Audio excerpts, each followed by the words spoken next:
A very warm welcome to This World Game Changers podcast, where your host, Paul D. Lowe, embraces many crucial conversations that compassionately contribute towards creating a better life and world. Paul's intention is very simple: to help get people's inspirational insights and motivational messages out into the world so others may benefit.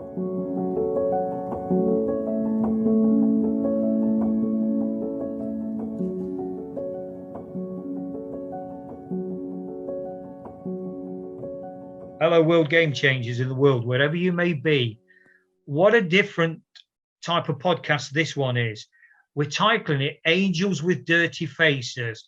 And there's going to be a really, really unique slant on this, because one of the World Game Changers directing, Kristin Johnson, is going to be asking a very, very good friend of mine, and indeed an angel with a dirty face, Gary Clarke, a.k.a. Boatsy. So, Gary, firstly, a very warm welcome to you, sir. Right, Paul, how you going? Good, mate. Yeah, very good. And Kristin, I'm just going to hand over to you, because I know you've got some really intriguing questions to ask both Gary and I. So it's over to you. All right. It's a pleasure to be here with both of you in this conversation. Just having a couple of pints as a work cup of tea, slice of cake, even though we're not in the same proximity to have either. Aha. There you go, Gary.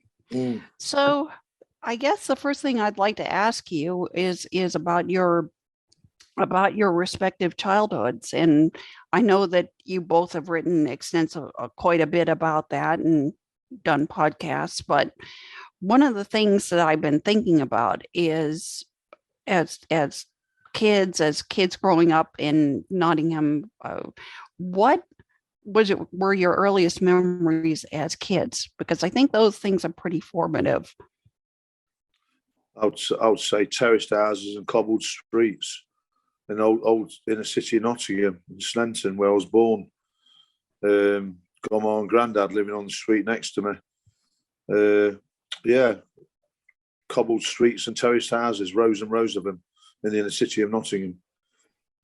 Yeah, and I'd agree with that, and I love that image, Kristin. 1960s inner city, very rough, tough place, inner city, very challenging. We were poor people. Well, I was anyway. I can't speak about what Gary was, but our family was very poor. I was brought up by my grandmother and my mother. Very poor, to the point where the rag and bone man used to come round, and if you've got any old tatty rags and whatever, you used to kind of chuck out your rags and your old jumpers with holes in. I didn't, because I used to kind of hide them for football goalposts. But all the rubbish, and then he might come round, he might give you a goldfish or a cup and saucer, things like that. Very poor, but very happy, humble days. Yeah, I'd agree with that, Paul. It's pretty similar, really. Remember the coal man come in and sacks of coal, corner shop, a treat was getting the sweets, with your pocket money. We didn't have a lot of money. My dad moved up from Cambridge, met my mother, and basically we lived off my grandma and granddad in the next street along, really. I think we lived with them for a while before we rented a place around the corner, an old terraced house. I can remember the toilets were outside in a brick building outside, and a bath was an old tin bath in the living room, in an old tin bath. Yeah, and used to, if I'll correct me, Gary, but used to have the bath on the Sunday, and I was lucky because I was the only one. But if you were part of a family, the eldest went in the bath first, and then the next eldest. So if there were six of you, you all had the same water. Yeah, you used to share the same water, exactly, mate. And then I can always remember my sister being born. I was only 5 in the terraced house. So, I was born in that terraced house. And then my sister was born. I was 5 when she was born. Exactly the same, mate. An old terraced house in the middle of Slenton. So, in the city of Nottingham. And my family didn't have much money. We had to rely on my grandma and granddad. My granddad worked for the railways. He was a guard. 50 years and had a great job. You know, and my grandma used to get free train travel all over the place. So an holiday was a day out at Skegness. Yeah. With grandma. If you was lucky, yeah. Yeah. And what Gary spoke about there, Kristin, you know, the coal man coming around. So they'd have the coal lorry, but they'd drop 1 or 2 cobbles. And as kids, your mum used to give you a tanner at the end of the week if you bought enough cobbles in. And that was a lot of money in those days, a lot of money, because we were so poor. You know, all the kids used to fight to get as many cobbles as they could. It was amazing. You know, when you think about things like now, having an outside toilet, you know, I speak to young people about this and they think I'm from another planet. That's right. Yeah. Absolutely. Never forget the outside toilet. And it's always freezing as well. Yeah.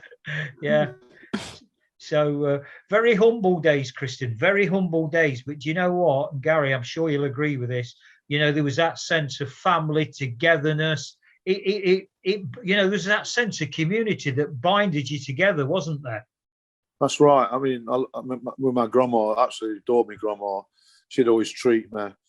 You know, mum, dad didn't have a lot, and my grandma would always treat me. You know, I spent more time around my grandma's around the corner, next street along than my mum and dad's, to be honest with you. You know, I was always my grandma's favourite. Obviously, I was first born, but my grandma lost a son at 3 months old as well. You know, so John, my mum's brother, and we lost him at 3 months old. So my grandma never really got over that. So I was always her son, really. Yeah. That dovetails into one of my other questions, which was, what were your grandparents like? And it sounds like I know that from Paul, his grandmother was just absolutely instrumental in his life. So it sounds like you guys. I know how I was with my grandparents, just very close, especially my mom's parents, and it was just it's irreplaceable as a kid to have those elders in your life and to have that wisdom. And Gary, when you talked about being your grandmother's favorite, I have to smile because that's just, I can just feel the love and the affection in there. Yeah, that's right. I mean, I looked at, you know, she was my world, to be honest with you. I used to call her Super Gran. Even when we moved to a better place, you know, I spent most weekends at my grandma's. They moved to a better, well, they still lived in Snenton, but they moved to an apartment which was a bit better, facing Notts County's ground, really. You could see out of the apartment, you could see the Forest ground and the Notts County stadium. And my granddad used to take me to Notts County on a Saturday afternoon. I used to love spending the weekend at my grandma's. I'd rather spend my weekend at my grandma's than at my parents', to be honest with you. You know. Of course, because you got to do whatever you wanted. There was that freedom. They were, you know, it was just very different. Yeah, she just spoiled. I'll be honest with you, my grandma and granddad used to spoil me, and I used to love going down to Meadow Lane on a Saturday afternoon with my granddad.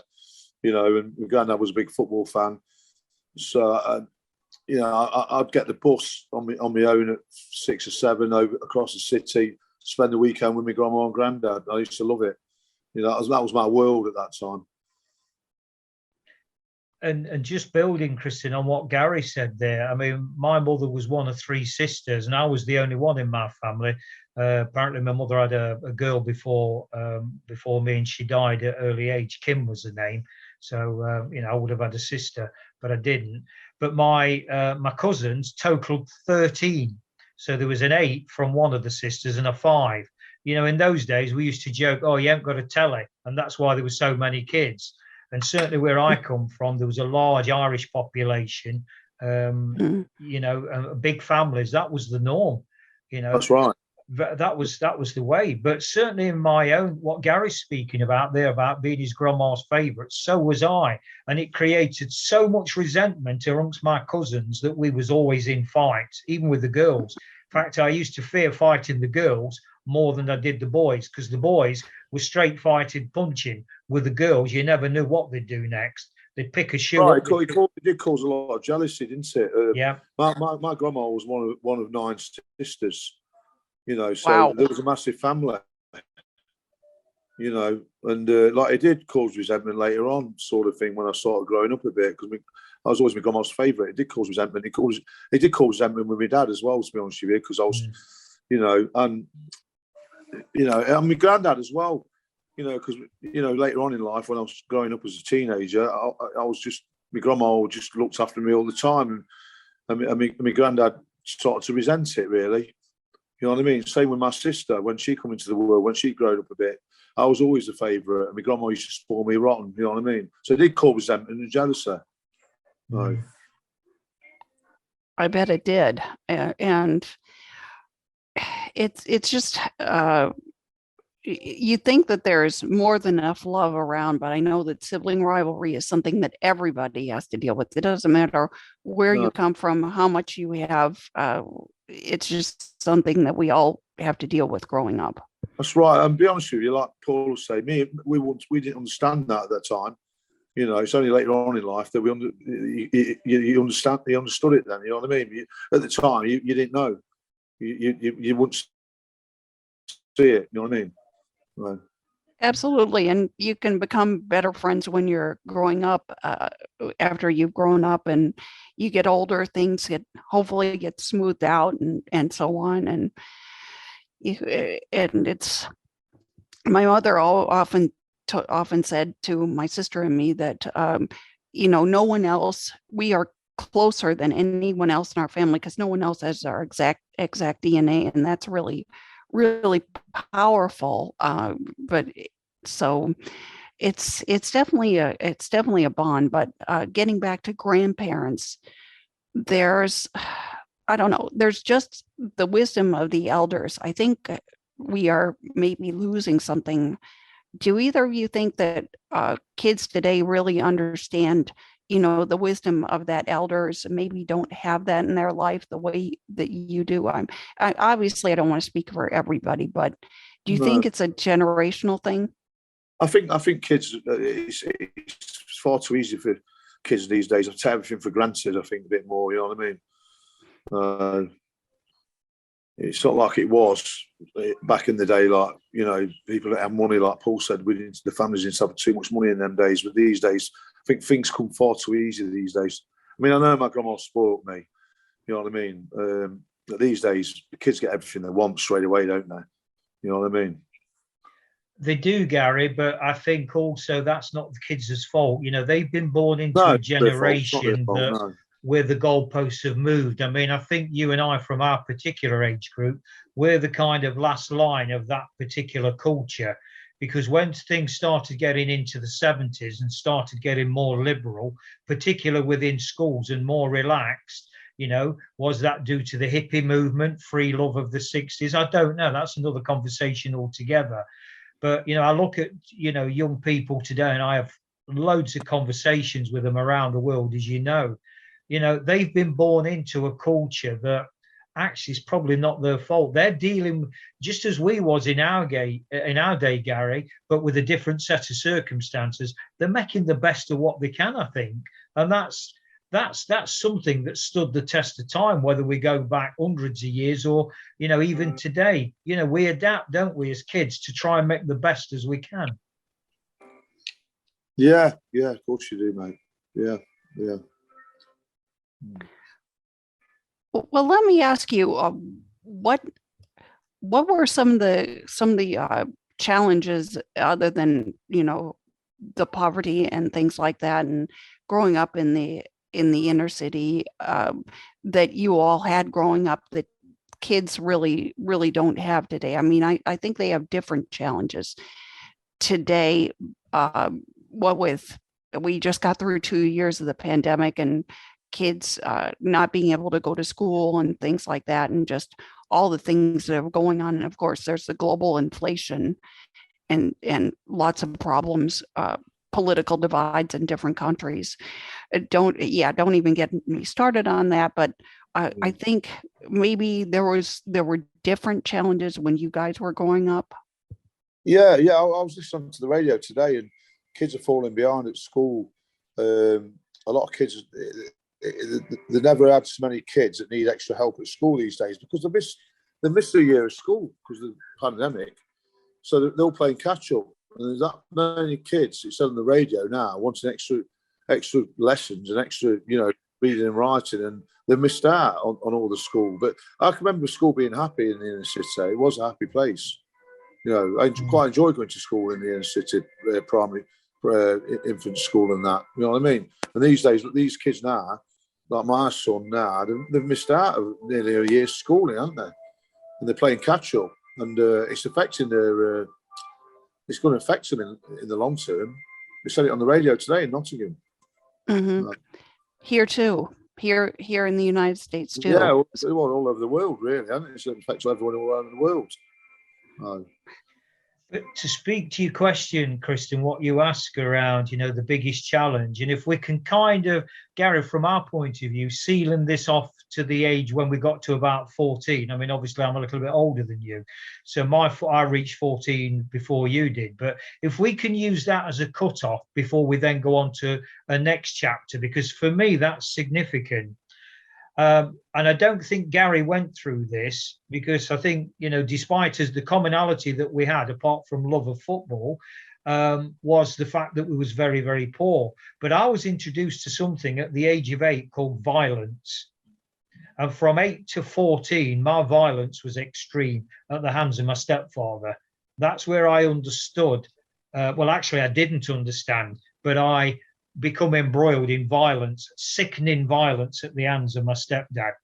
And to the point when, I gave, and we'll talk more about this in another chapter as well, but I gave my belief system, we all need something to believe in.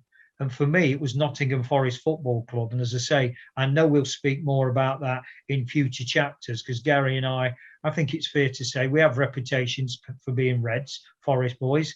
So, but that's another chapter, another story, as I keep saying. But from that age, Kristin, of 8 to 14, my world was one of extreme violence, torture, degradation, abuse. It was horrific. And that set the tone really for the rest. Well, it's not the rest of my life, but many, many, many years to follow. That had to be really, really difficult. I mean, I never had it. Obviously, my proper dad brought me up. I don't like to say too much. My dad's still alive, but I had a tough upbringing with my dad. He worked long hours. My mum was working shifts. My mum was never at home. And me and my sister, we're talking into our teenage years here now. We didn't come home from school. We didn't want to come home from school. We was more afraid of our dad. I don't know what it was. He was stressed out all the time, working long hours, and he used to take it out on me and my sister. And we felt the back of his hand many a time. And that's how I think it was. I think that's how it was in them days, to be honest with you. I'm not just blaming my dad. I think it was across the board. We was very that. What did your mum used to say? Not just in your house. My mum wasn't there.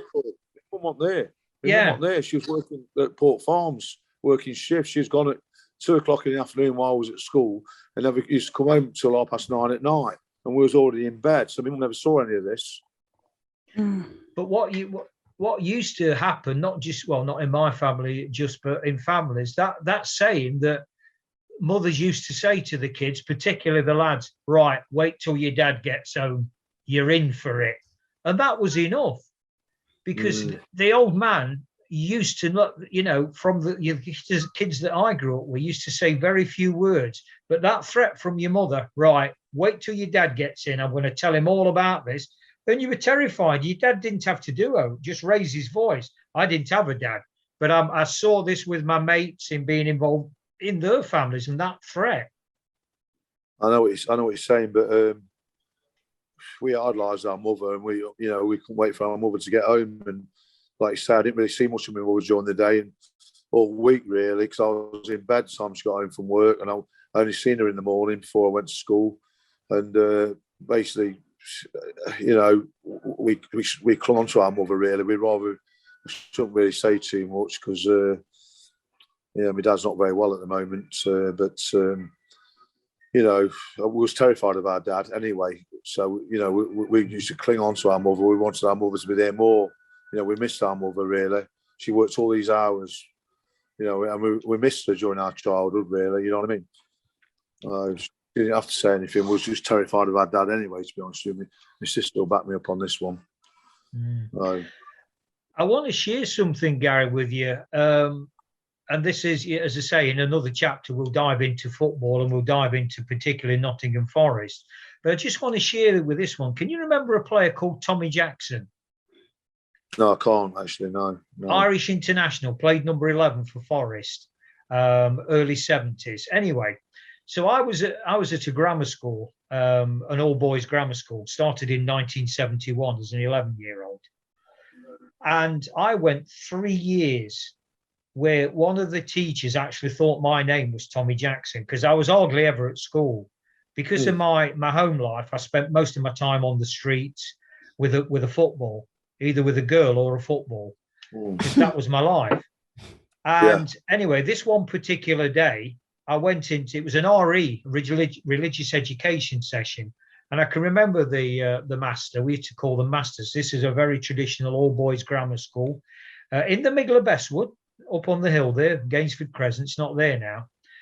And I'm in this RE lesson, and the deputy head, John Billington, came in, and they spoke very formal. It was like the old military. They all wear gowns, and as you was walking down the corridor, you couldn't make eye contact with the master. You had to bow your head, always address them as sir, speak when spoken to, and all that kind of thing.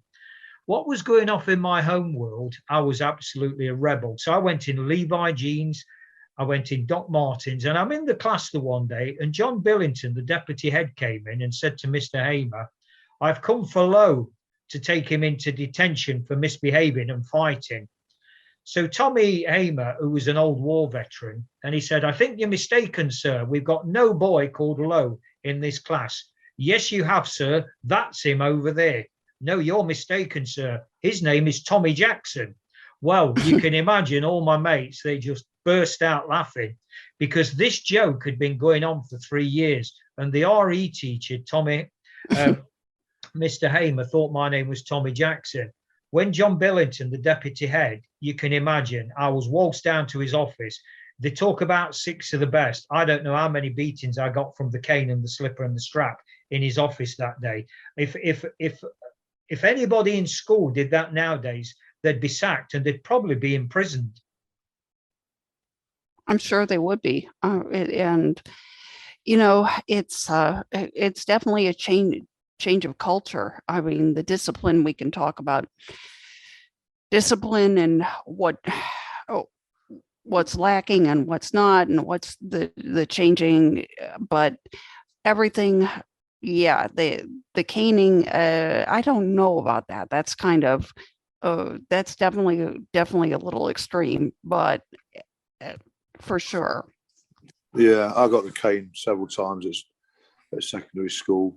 You know, got to go in the headmaster's office and got the cane, got whips, got whipped around the arse. You know what I mean? Unbelievable. Oh. So. Yeah.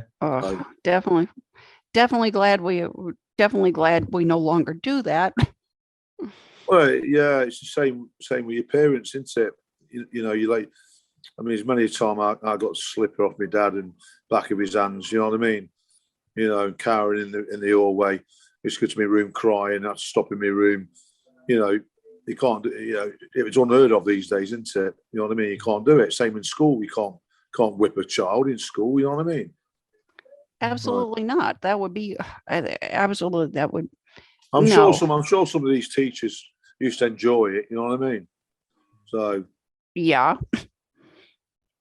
Yeah. I mean, you know, teachers are 12, 13, and you're getting whipped by a teacher in a room. You know what I mean? It's not right, is it? You know. No. Whatever you've done. Definitely not. Definitely not. That is beyond the pale. And again, you can talk about need for discipline in schools, and certainly there's that, but no, definitely that's beyond the pale. And thank God we've gotten beyond that. Yeah. And I'll tell you another thing that's absolutely unthinkable that did happen, certainly in my school days, is sitting in the corner with a D hat on. You can imagine, yeah. With a D for dunce. You imagine No doing that way. to a child now. Yeah, there's many times you had to come stand in the corner of the classroom, weren't there, with your hands on your head, looking at the wall. It's humiliating, isn't it? Yeah. Things like that. Little thing, Paul, exactly. I know you're 5 years older, 6 years older than me, whatever, 5 years older. But the same thing happened throughout the 70s, didn't it? Yeah. It's unhuman, isn't it? Yeah, it is. Absolutely. Yeah. But at the end of the day, Gary, I know you and I, despite the kind of little bit of an age difference there, it was what we was used to. It's the way things were then. I mean, I think it's so easy to look back and say, well, it was wrong, blah, blah, blah. And modern day society, it is wrong. And it was probably wrong then, but we didn't know any other. We didn't know any other. That's the way. You didn't know any different, did you? You didn't know any different. So, but obviously things have changed for the good, so you won't tell any difference at that age. No. Well, my Irish grandmother, my grandmother, who was of Irish descent, she used to talk about getting her hand smacked because she wrote with the wrong hand. You were supposed to write with particular hand. If you wrote with your other hand, you got smacked with the ruler. That was wrong. Yeah. So the violence is definitely something that at home that I think is a very difficult concept. We don't really like to talk about it, but I think it only goes on. I've come out about stuff about my father and stuff. I would never talk about this. It's only in recent years, I've been having a lot of difficulty over the last couple of years, and obviously what's happening with my dad at the moment. But my sister's been home from America recently, and she spoke openly about it. And we've got my dad's sister, who's a year older than my father, living with us at the moment. My dad's a few mental problems at the moment. He's in hospital at the moment. I spoke to my auntie at length. I'm staying there at the moment while my dad's in hospital, so to keep my auntie company. I've actually come out with where my dad was and she said, really, it's all kept under wraps. I never spoke about it till recently. You know what I mean? What my dad used to get up to, you know what I mean? So, but I don't blame him wholeheartedly. I think he was under a lot of pressure. People didn't have money. He was working all hours. First house.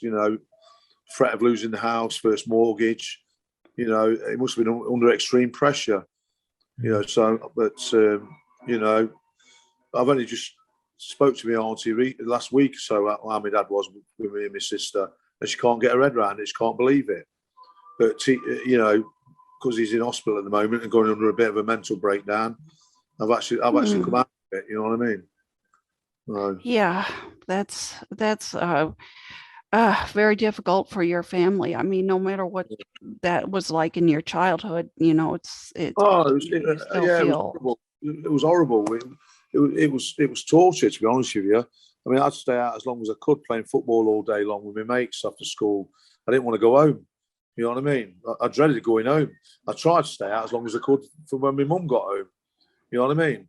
But if I was in late, you knew you were going to get bloody slapped around the arse or, a slipper or something.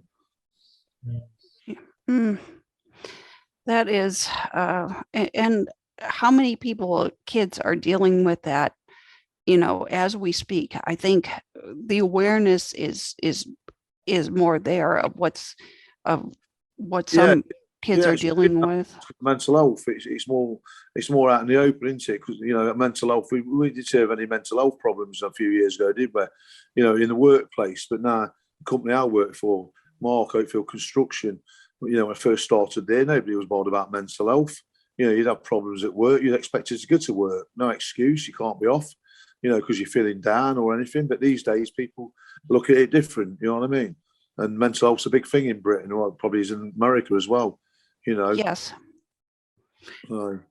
I don't think that growing up in when you both grew up till the age of 14, that anybody really talk much about it, did they? No, they didn't. No, nobody spoke about it. You know what I mean?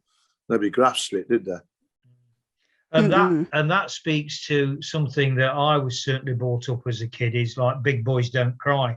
If you cry, I'll give you something to cry for. So as a lad, you didn't cry, even if you was involved in a fight and you got a beating. You didn't cry. You did, because it was seen as weakness. That's right. I went to Buxton at the weekend with Murphy, with his schoolmates, who I sort of hang around with again now. Obviously, when we left school, they've never been in trouble with the law, and I went down the wrong road, football violence and everything. And I don't know whether that's the reason, but anyway, I was talking to him at the weekend. We had a good day out. I go out with him quite often now, jitsu, Paul, and was talking about stuff. And and we was like football kids at school. We were middle of the road, middle class, probably middle. We weren't the top classes, we weren't that greatly intelligent. We was middle. We weren't in the bottom form, but the bottom form seemed to be the bullies. And I was talking about it. The times I had to go out in the woods. There's woods next to primary school. The times I had to go out into the woods because the bullies wanted to fight. And I had to go out there. The old school, they got around the school saying there's a fight after school, 4 o'clock in the woods, so-and-so's taking so-and-so on.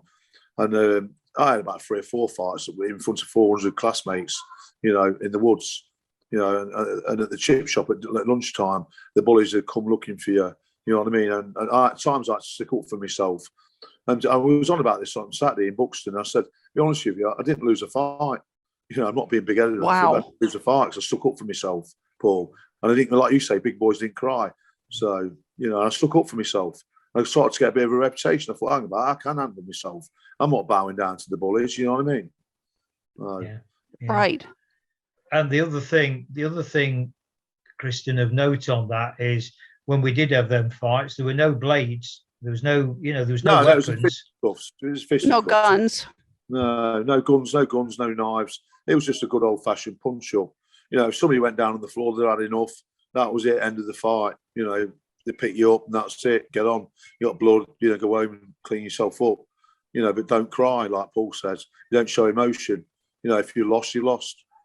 But you had boundaries. I mean, you didn't have, this was obviously before video, but you didn't have these kids filming these fights and posting it to YouTube for, likes. What they do nowadays. I know it's some of the horror videos you watch nowadays about bullies at schools, people picking on people. It's absolutely horrendous, isn't it?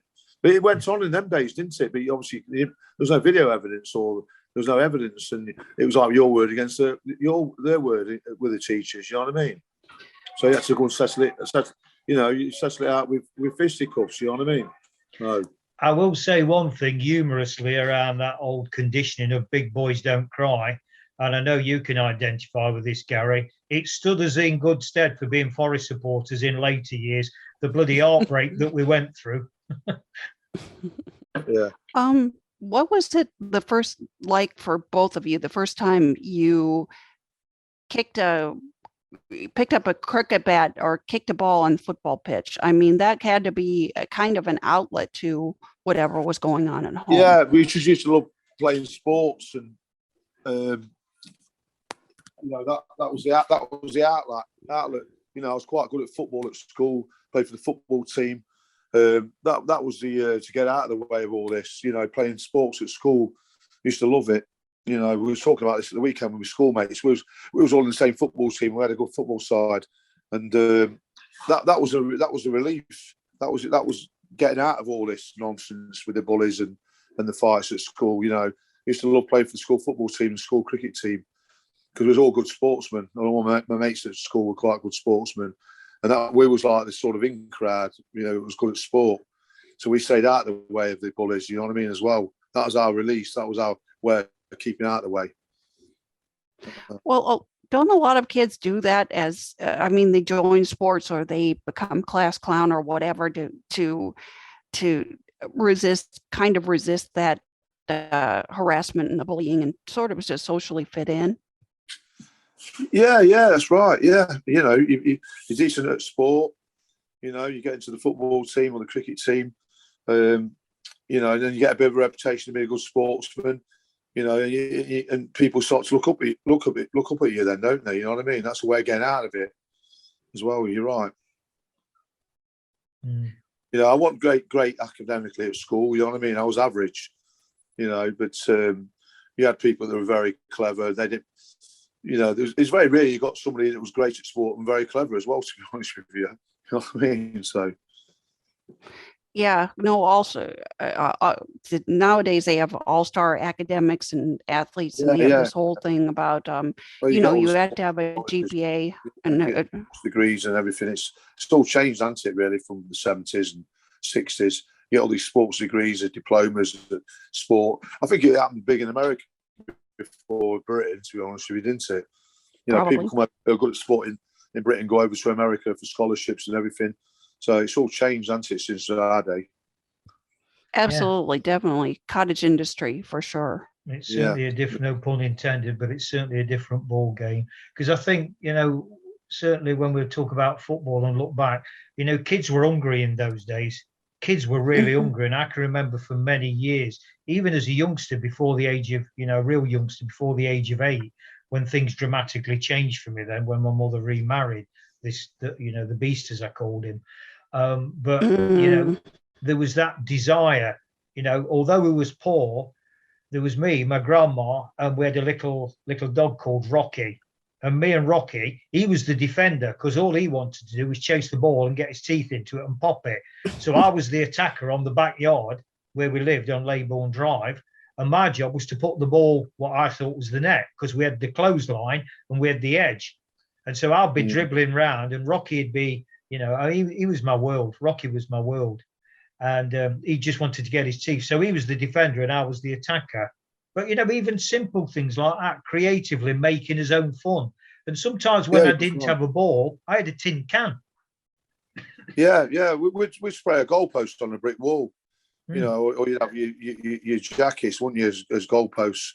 You know, you make your own fun, even in the street. You'd play football in the street. You'd make, you know, your shirts as goalposts. Or you know, you on a brick wall, you'd spray a goal. You know, you'd play on your own, wouldn't you? Kicking a football on your own. Yeah. And endless hours. Man, Eagles up playing in the school holidays, playing football on his own, practicing his shooting. You know, even he's got no one to play with. Fair play to him. He's just determined to make himself as good as possible at football. He practices like David Beckham did.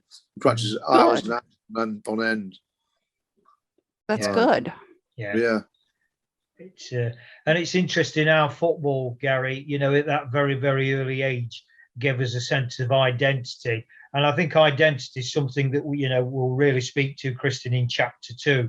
That's a separate thing and a whole new thing, because that's where, you know, Gary's world started opening up into, you know, the gang culture. Mine took a different path. I was always a loner because of the violence I'd been taught on a one-to-one at the hands of my stepdad.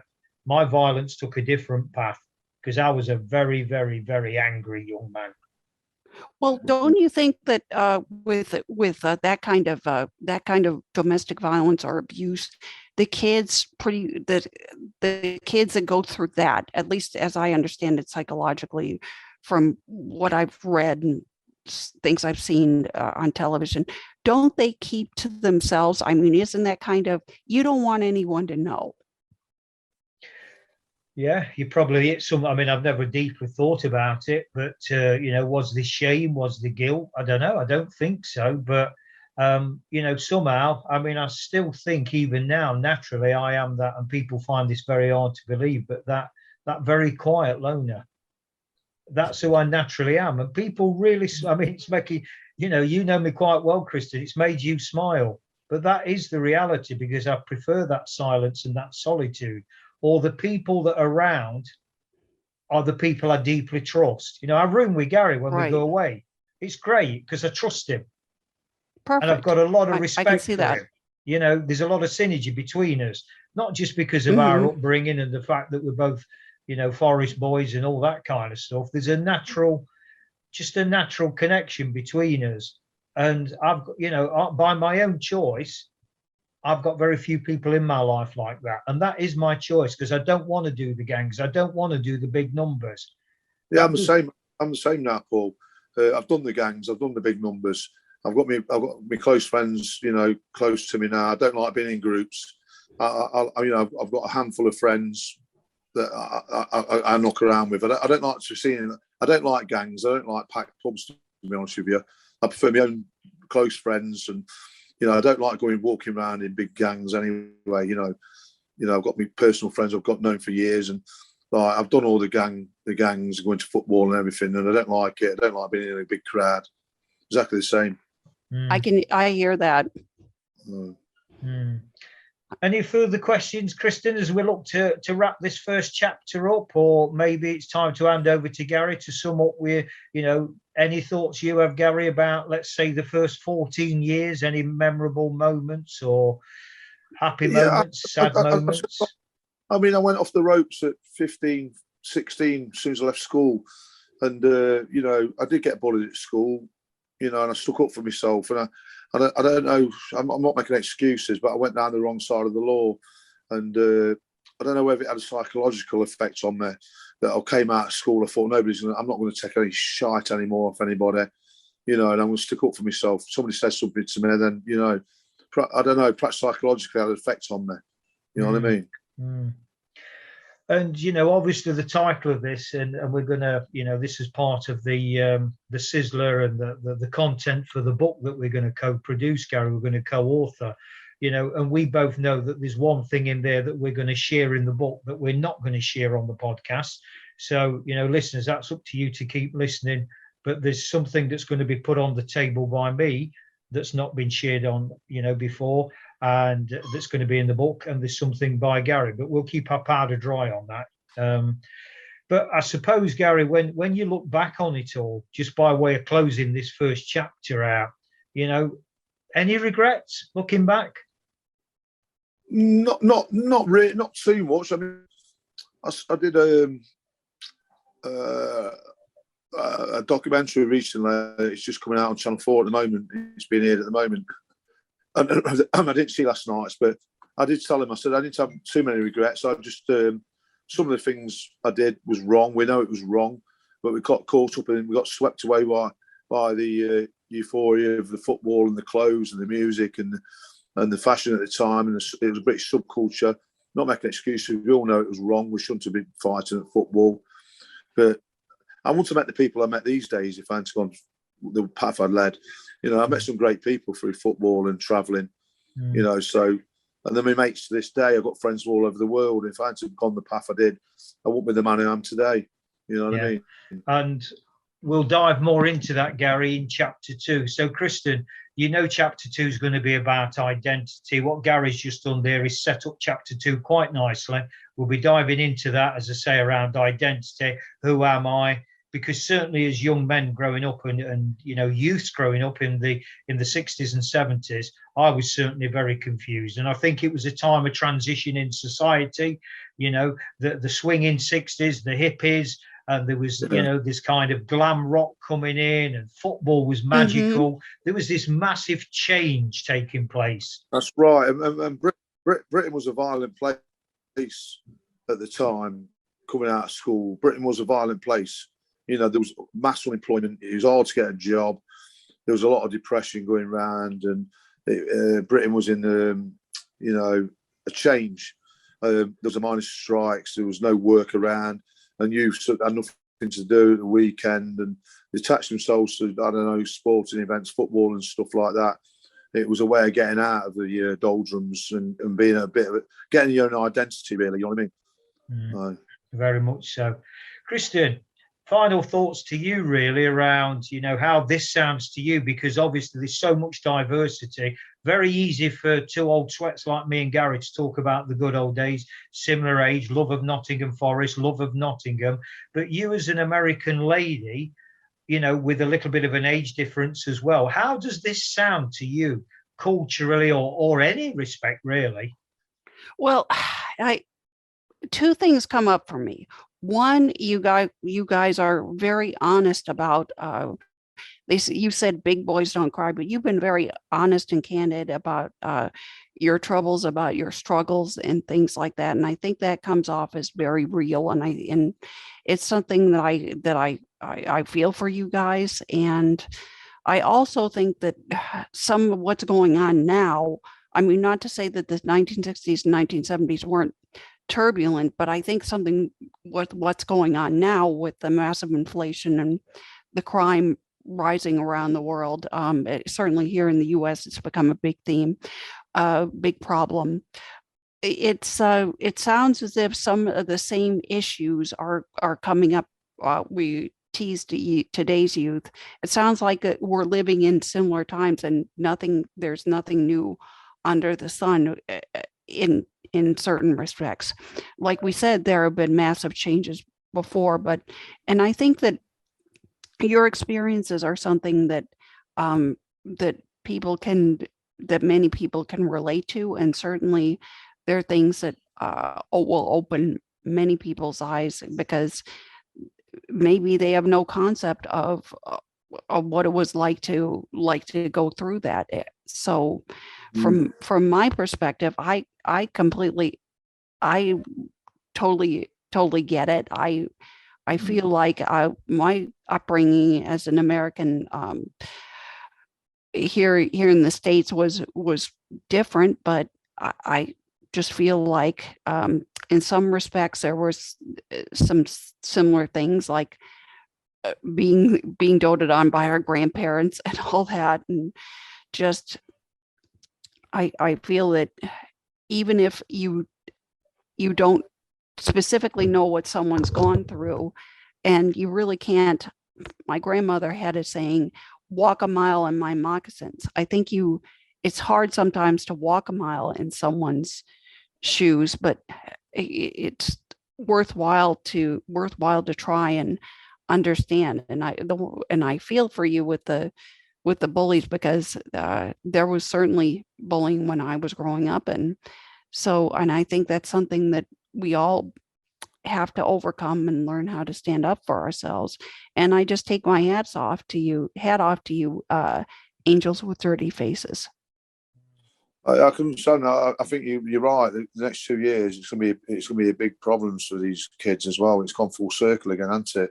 I mean, my lad's been bullied at school over the last year, you know, and now the experiences I've gone through as a father now, you know, I'm doing my utmost to, you know, I'll do my utmost to keep him out of that world. You know what I mean? And try to be a good dad, because my experiences, I think I can be a better father.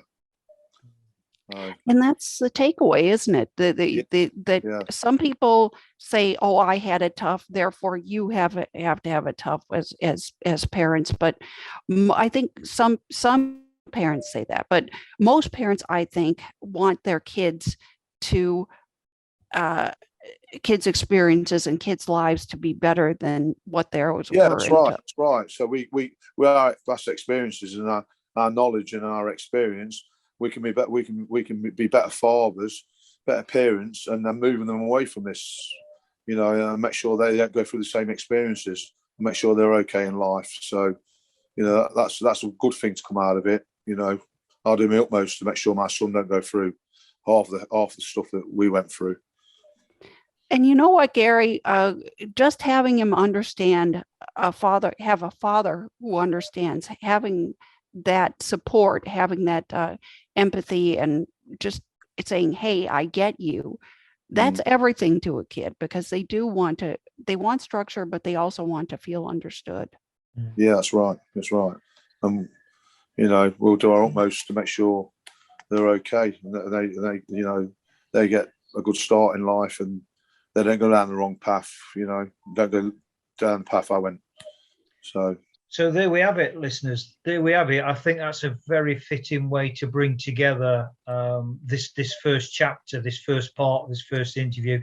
Kristin, immense gratitude for playing your part in asking questions and being, I won't say the referee in between me and Gary, because it wasn't that kind of, you know, that share, but, you know, giving us the opportunity. I didn't have to red card you. But to give us that opportunity to express, you know, and hopefully people listening to this, or as well as getting a bit of nostalgia about it, about the good old days, you know, turning the clock back, there's some lessons in there.